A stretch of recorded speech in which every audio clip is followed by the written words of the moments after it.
Here is my review for Action and Comics 832, which is a Superman comic by Dan Andy and Jason Byrne. This is pretty good, but there is a tiny bit of dissatisfaction in the story's resolution. A lot of good bits in it and good ideas, so let's open it up. This creative team only exists for this one issue. Otherwise, it is Gail Simon having a run on the book. And then, after her, it is Kurt Busey.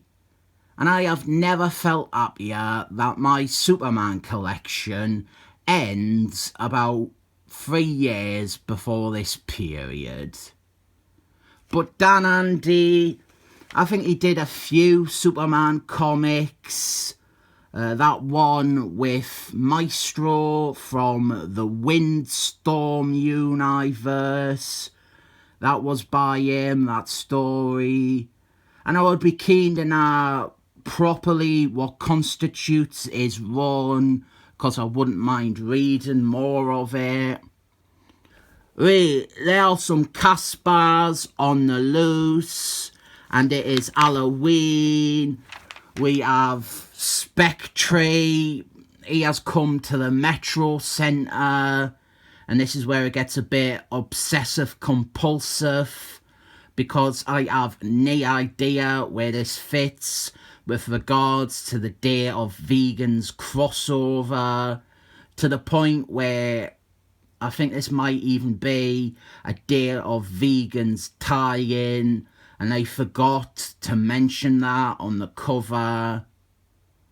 Superman, he has a very easy line of dialogue somewhere in this, referring to something big happening with the magic world.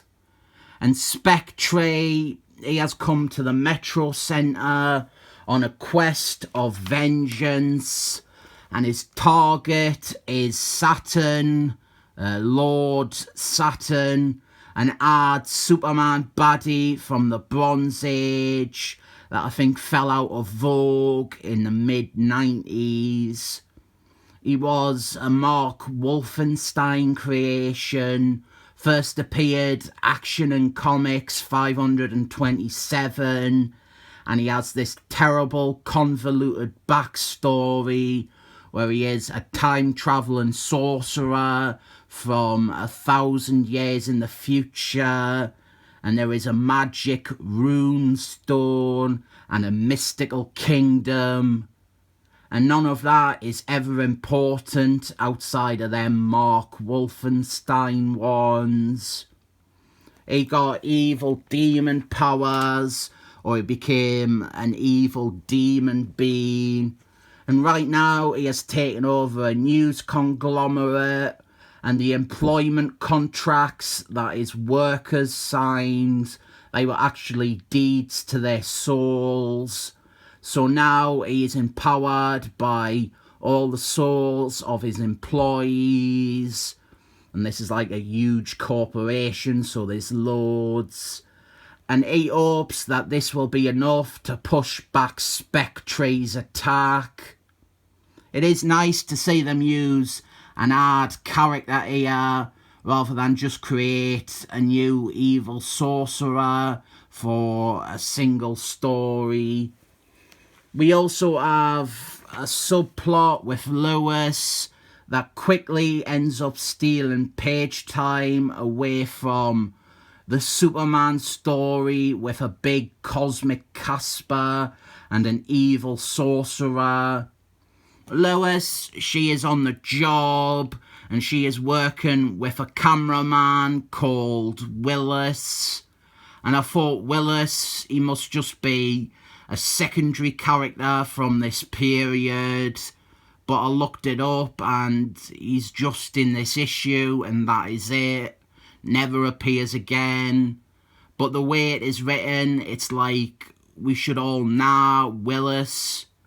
It's written from the perspective that Willis is a known entity. At best, he is a last-minute substitute for Ricky Olsen. Also, at no point does Lewis say, "What you talking about, Willis?" So Superman, he doesn't really want Spectre to just murder everyone or transform them into cottage cheese. So he is getting involved here to try and save more lives. Then, to free the souls of all of Lord Saturn's employees, Superman offers his own soul in exchange for the freeing of their contractual bonds. Superman's soul is worth more as it was freely given. There was no deceit involved. And it's also Superman's soul, so it's all pure and that. Lois, she crashes her car because women drivers, am I right? No.